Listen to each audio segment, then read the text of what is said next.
Steel is the backbone of the modern world, and we have steel in abundance thanks in large part to the development of the blast furnace, which made it possible to smelt iron ore at much higher temperatures, in larger quantities, with more consistent quality.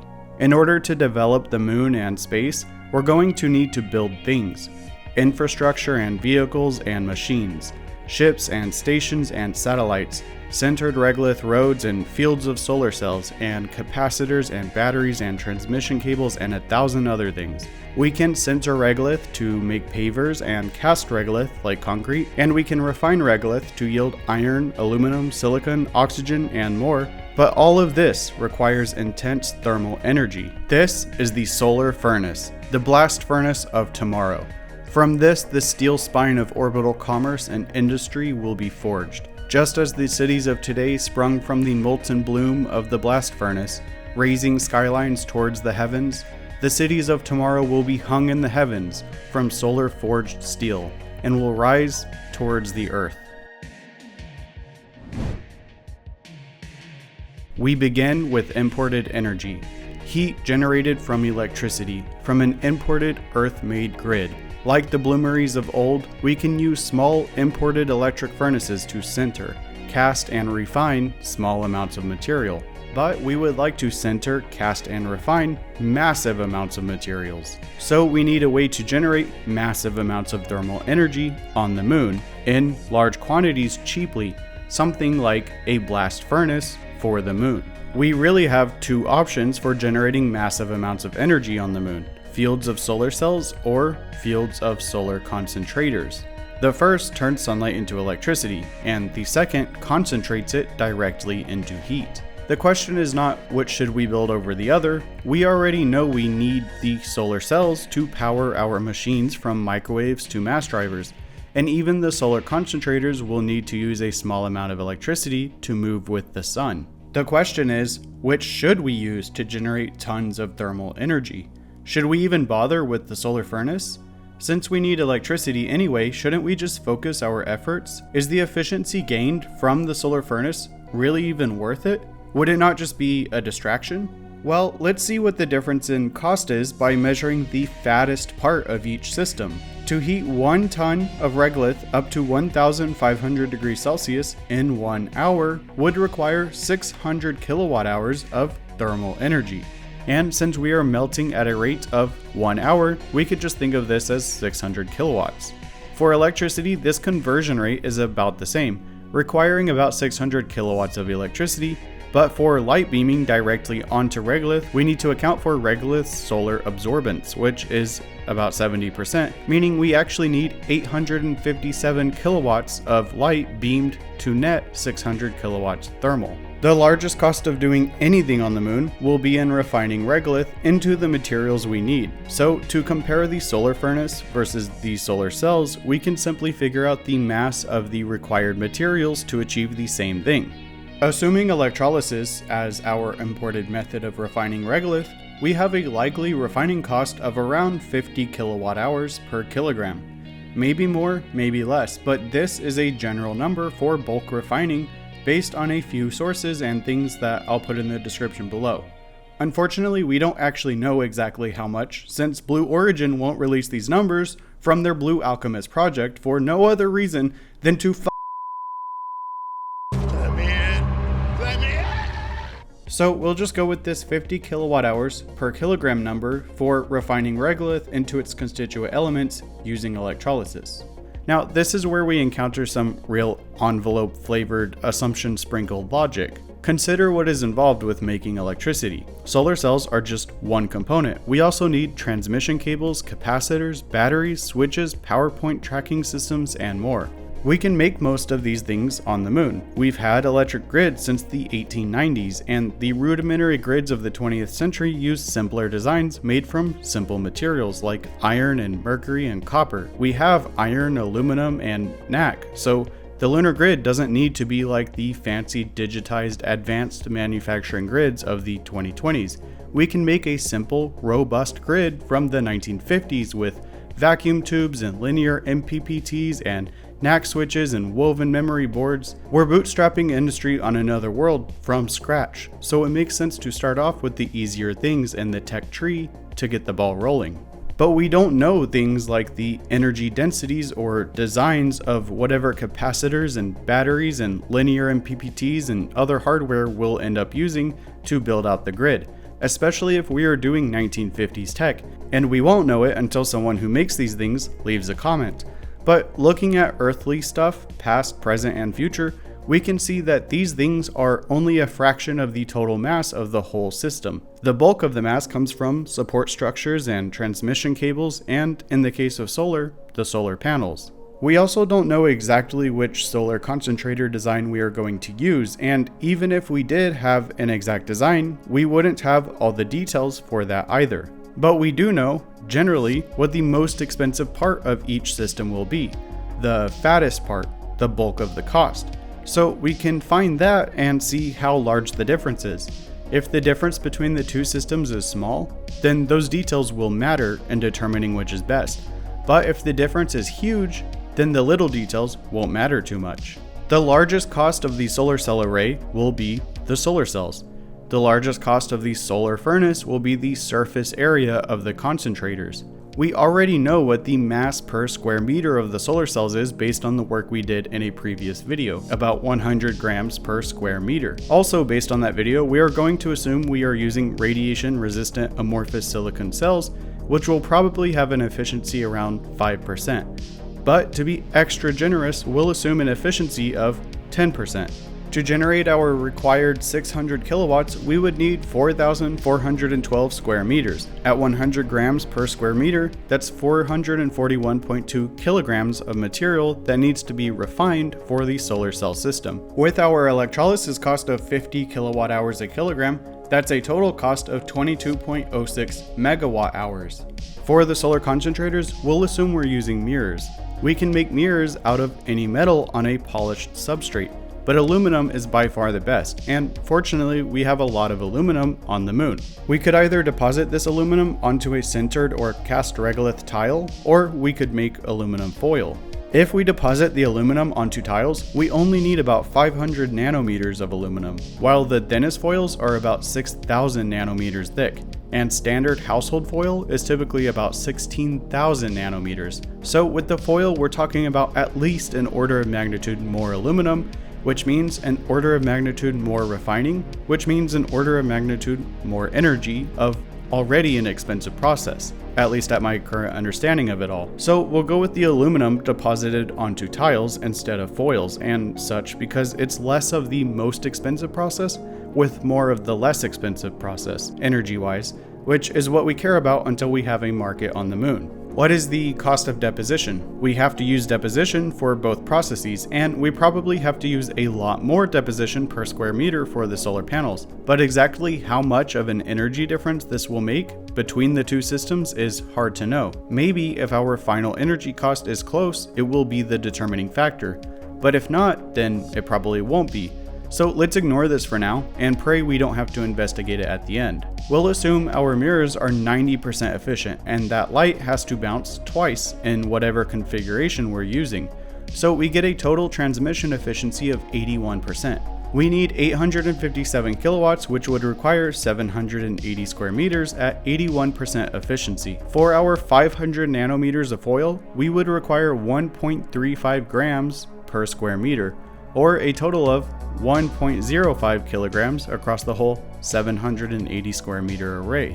At 50 kilowatt hours a kilogram, this would be just 50 kilowatt hours, which is basically a rounding error. The majority of the cost is going to come from the need to deposit this foil onto sintered or cast regolith tiles. The energy cost to sinter regolith is about 300 kilowatt hours per ton, and assuming the tiles are 1 centimeter thick with a density of 3 grams per cubic centimeter, we get a total sinter requirement of 23.4 tons, requiring 7.02 megawatt hours. This is 3 times less than the 17.6 megawatt hours required from the solar cells. Is this worth it? Is focusing our efforts worth losing 3 times more return for the same energy invested? I think it's worth it, especially when you consider that we just counted and compared the fattest parts of each system, but the order to which they're majorities is unequal. The solar cells are maybe a 40% majority of the grid by mass, while the solar concentrators are maybe a 60% majority of the solar furnace by mass. And we left out the significant cost of refining the mass for the aluminum transmission cables and the other hardware, not to mention we said the solar cells had an efficiency of 10%, which is generous to say the least. Despite this solar cell heavy buffing, the solar concentrator still came out on top by an order of magnitude. Deeper digging may change things, but at least we can see a clear tendency now that the solar furnace is probably worth developing until we discover why it isn't, but so far, so good. Okay, but what solar furnace design is the best? It's a bit overwhelming how many different types of solar concentrators and lenses there are, but if we set some parameters, we can narrow down the set and arrive at some better designs through a process of elimination. So what are our parameters? What do we want to do and where? Well, we really have 3. First, we want a design that can be made out of lunar resources for obvious reasons, and we want a design that can heat a significant amount of regolith up to 1500 degrees Celsius reasonably quickly. And by that I mean hours, not days. And 1500 degrees was chosen because this is the high end of our processing range, enough to sublimate silica and titanium oxide in a vacuum. However, most things can be done under this temperature. For example, sintering happens around 1000 degrees, and we can probably sublimate most metals around 1000 degrees as well if we do calcium reduction beforehand. And full melting happens around 1300 degrees. So 1500 degrees gives us a good conservative margin to work with. Our final parameter is a bit looser, but in general, we probably want to design for the equator. This will mean we want arching, not rotating designs. The poles have constant sunlight and the sun rotates around the horizon in a circle like this. We can use any rotating offset parabolic concentrator to continually focus light onto one spot on the ground. But there are 2 issues with the poles. The first is that our array is going to have to be big, very big, and all the polar designs require us to suspend this big thing up in the sky some distance. To give you an idea of how large we're talking, for the same 1 ton an hour processing rate benchmark used earlier, we would need a concentrator with a surface area of about 600 square meters, roughly equal to the size of a small grocery store. So we're talking about making a building-sized thing, which we have to do at the equator too, but at the equator, as we'll discuss, we have options to use designs that put this big array on the ground, and the only thing that has to move is a secondary reflector. But with the poles, we have no choice but to elevate the big array some meters above the ground and rotate it with the sun. This is a big deal because it will increase the cost of construction by a significant amount. The second issue regards strategically planning our development. The poles are relatively rough terrain.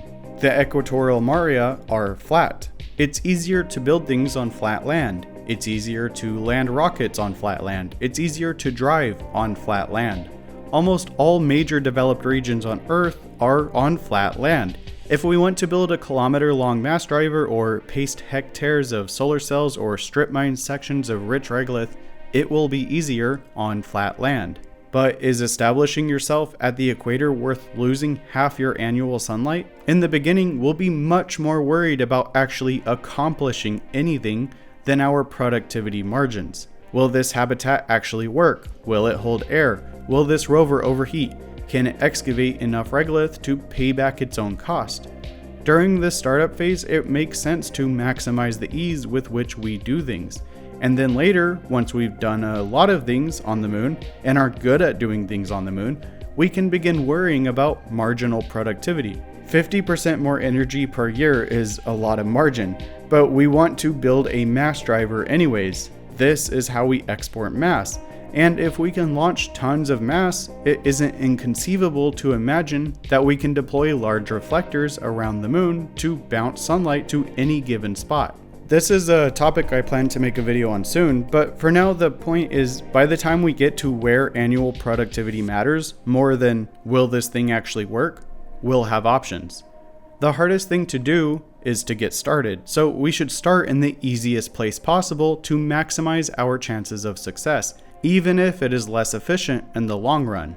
The place where things are easiest is the equator, and at the equator the sun moves in an arc across the sky. It doesn't move near as much as on Earth, where the sun deviates by up to 47 degrees between the seasons. On the moon, there are no seasons. The yearly deviation is only about 1 degree, but we still have to deal with the day-night arc. However, it's a repeatable movement, which means we don't need optical trackers as we have a predictable movement, which means we can move our solar furnace using a system no smarter than the fixed diameter of a stone wheel or gear. In other words, our sun tracking system can literally be as dumb as a rock's geometry. We can make the system move using ropes made out of regolith fibers, which are essentially basalt glass fibers, and any gears and pulley wheels we can make out of sintered regolith or cast regolith, and the entire frame of the system, the support structure, can also be made of sintered and or cast regolith. In other words, ropes and stone like some sort of Leonardo da Vinci designed space-age medieval siege engine that'd make Archimedes cream his pants. This is medieval moonpunk. But despite approaching a 14th century lunar renaissance design, we unfortunately cannot actually use medieval peasants and a hamster wheel to power this thing, so it still needs to use an electrically powered motor or a heat engine to move. But the amount of energy required to move an array is in the single-digit watts range, so it doesn't really eat into our return. So, made of lunar resources, 1,500 degrees Celsius, and equatorially located. With these parameters in mind, we can already cancel out a lot of things. First, our temperature requirement allows us to eliminate all linear designs, including the one I've shown on multiple occasions. We need 1,500 degrees Celsius, and to make a spot hotter, you would think it's as simple as just increasing the size of our lens or mirrors. Just make the thing bigger and we'll get more energy, right? That's true, but only up to a point, determined by the system's maximum concentration ratio, after which the size of the spot will begin increasing rather than the energy of the flux. So making the thing bigger will just give us more surface area of whatever its maximum heat is. We set our needed temperature to 1,500 degrees Celsius, which would require a concentration ratio of between 400 and 500 times, and this eliminates all linear designs because their maximum concentration ratio is approximately 208, and in practice they usually only achieve maximums of about 30. But we need 500 or more. This kind of sucks because linear designs make things quite easy as they allow us to trade length for height or create cool overhead structures like this lens. These linear designs are still viable options for generating heat in other contexts requiring lower temperatures, but they don't work for our required 1,500 degree magic number. Concentration ratio limits also eliminate these weird compound parabolic concentrator lens designs, as they have a maximum concentration ratio of about 80. Next, and this should be obvious, but because we want to make this out of lunar resources, we can eliminate all inflatable designs because we don't have much carbon on the moon, no oil or hydrocarbons, which is why Uncle Sam hasn't returned. But one argument might be that these are so lightweight that we could fill a starship with hundreds of them, so they're just so cheap they'd be worth it. But plastics and stuff have major issues in the hard lunar environments, from radiation and atomic oxygen weakening and the extreme temperature fluctuations. We could maybe make something inflatable out of aluminum, but isn't this just a much worse version of an aluminum mirror? So we can eliminate giant inflatable lunar balloons. Our final parameter was that we wanted to design for the equator because the poles are rough terrain, but also because they require putting the array, the big giant thing, up in the air and rotating it. This eliminates rotating designs, but we can also eliminate big parabolic dishes and overhead lens designs too. This is kind of a big deal, and for fear of understating it, I should be clear here that we don't have to dismiss dish and Fresnel lenses on the grounds of them having higher construction costs, but we should, because we have better alternatives, and that was one of the reasons for choosing the equators in the first place, for these alternatives, these ground-based array designs where we can just move a small secondary receiver. Most of these ground-based designs were linear in nature, but since those can't reach our required temperature, we are left with just two ground-based array options: a Fresnel reflector with a moving receiver and a fiber optic cable dish array. Let's start with the fiber optic dish array. This design, based on Takashi Nakamura's Orbitech, uses optical fiber cables to carry the light from many small dishes arranged in a row on the ground that rotate together to a stationary furnace also on the ground. Optical fibers can be made from fused silica, which could probably be made on the moon. Fused silica, also called fused quartz, is the purest form of glass. It's basically just silicon and oxygen. This type of glass has the highest transparency, which is why fiber optic cables and lab-grade lenses are made from it. And it's extremely durable with incredible heat tolerance, which is why it's used for the windows on spacecraft, most famously the Space Shuttle.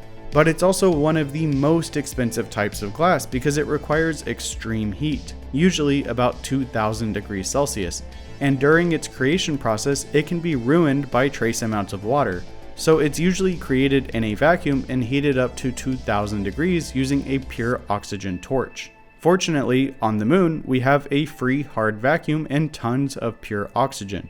However, optical fibers also typically require the addition of germanium to increase the refractive index of the cladding. We might be able to use a more lunar-friendly substitute like coreless fiber as an example, but this needs to be investigated. But if we have to import this type of doping or extract it from regolith, then it isn't too bad, as a little bit will go a long way. And similar to how a tiny amount of imported phosphorus or hydrogen, like 100 grams worth, allows us to create an entire square kilometer of solar cells, as we discussed in the video on solar cells, since germanium is in the atomic percentage range of the cable, we won't need much for the fiber optics either. This is a factor which we can call amplification of imports. If you can get square kilometers worth of stuff from mere grams imported, then it's definitely worth the import. An advantage of this fiber optic dish design is you don't need to build any kind of moving tower, even for a lightweight receiver. All that moves are the dishes, and we can move them together using a single rod like window blinds.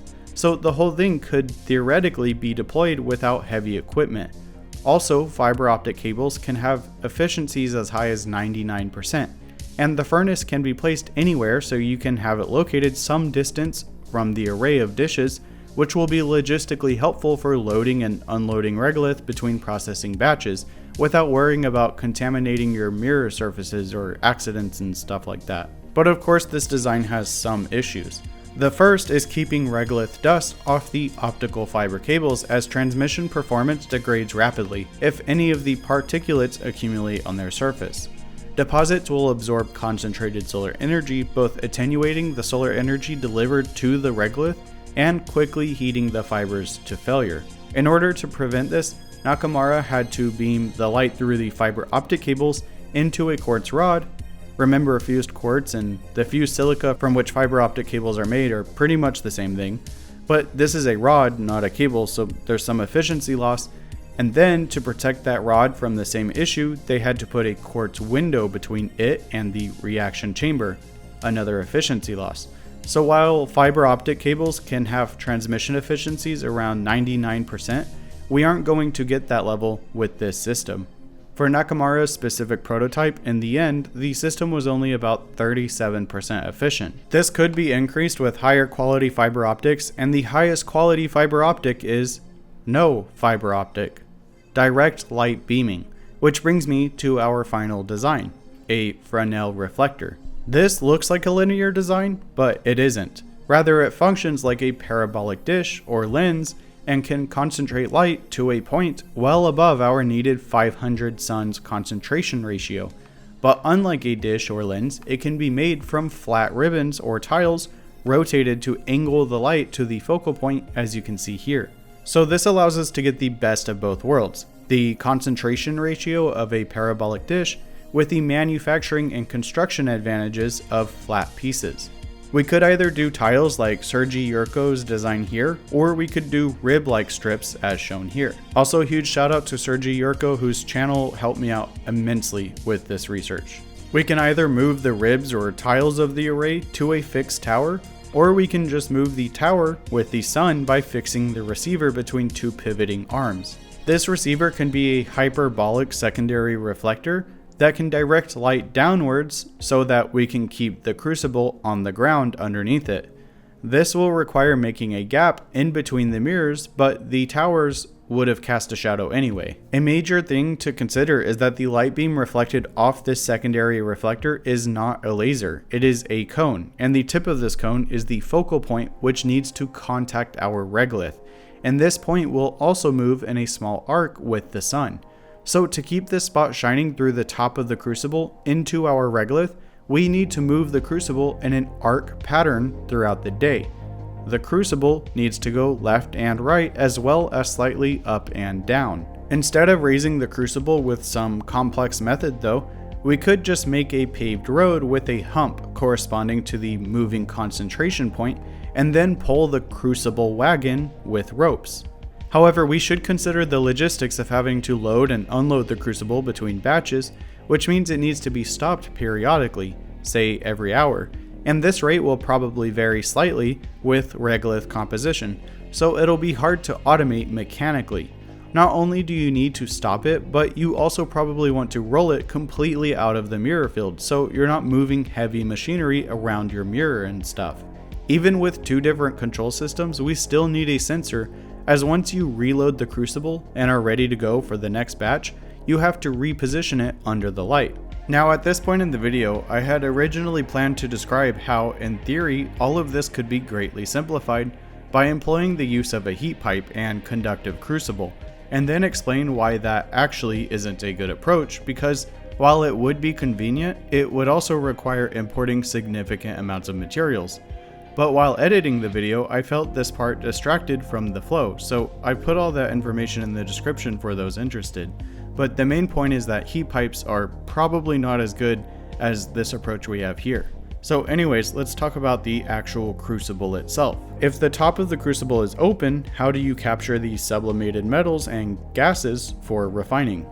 I think the best solution is to put a few silica quartz window over the top of the crucible, which is the same technique that Nakamura used to protect the fiber optic cables. He found that this window only reduced the system's efficiency by about 7%.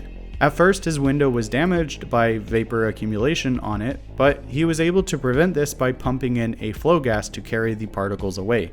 But unlike Nakamura, we're operating in a vacuum, so thanks to the second law of thermodynamics, a flow gas might not be necessary if the vapors are sucked away fast enough. As for the material of the crucible itself, we want something that can be sourced locally, won't melt at 1500 degrees, and won't react with the effluent oxygen gas coming off the melt. For now, I will just offer up fused silica as an option.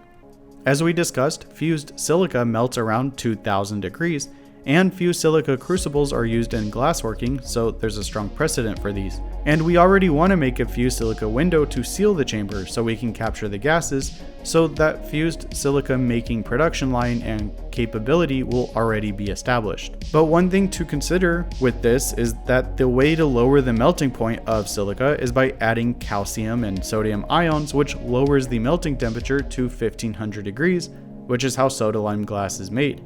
And we have sodium and calcium in regolith, so this might slowly eat away at the crucible walls. But crucibles in general are meant to be consumed. You could try to find a perfect combination of materials to extend your crucible life, but silica is so abundant it might not be able to compete. Another option is just to use regolith, essentially making a dirt crucible, and you can place your window over it with gas vents. It will definitely deteriorate between batches, but replacing it will literally be as cheap as dirt. So this will maximize our gains by minimizing invested energy into the system. You still need to move the crucible though, so you'd have to build the sandcastle on top of your moving wagon, and this might require you to have a specific sandcastle building vehicle or robot or human worker, which is probably more expensive than a pre-made silica crucible. which can just be put into place. A middle of the road solution between these two is to use a sintered or cast regolith crucible, which wouldn't be dirt cheap, but would almost be dirt cheap and would have a form, so it could be placed onto the wagon by a simple vehicle rather than building sandcastles, and obviously we already want to sinter lots of stuff anyway. This is my favorite option, but we have options. Also, different things will require different designs. For instance, for sintering, you might want to beam your light down onto some sort of thermally conductive mold to make sintered slabs. But isn't this the same as a heat pipe? Well, yes, but for sintering, we don't need 1500 degrees. We specifically want about 1050 degrees, much lower. And at that temperature, we don't have near as much gas and stuff, so our options really open up to even more traditional materials like inconel or ferrochrome. So different things might use different designs and materials, and it makes sense to specialize each one of them, like having a solar furnace for sintering, for casting, and for refining. But all of them can derive their thermal energy from this same basic architecture we've explored here. So that's the solar furnace. With this, we can sinter, cast, and refine the materials we use to conquer the stars. As always, thanks for watching and being patient with my slow upload schedule. This video especially took an enormous amount of research. I ended up rewriting the script about 5 times over the course of 2 months. But this is such an important topic that I really wanted to get everything right and deliver a lot of value. Thank you to the Patreon and channel members who support this work. I couldn't do this without y'all's support. Like and subscribe and blah blah blah. Okay, bye.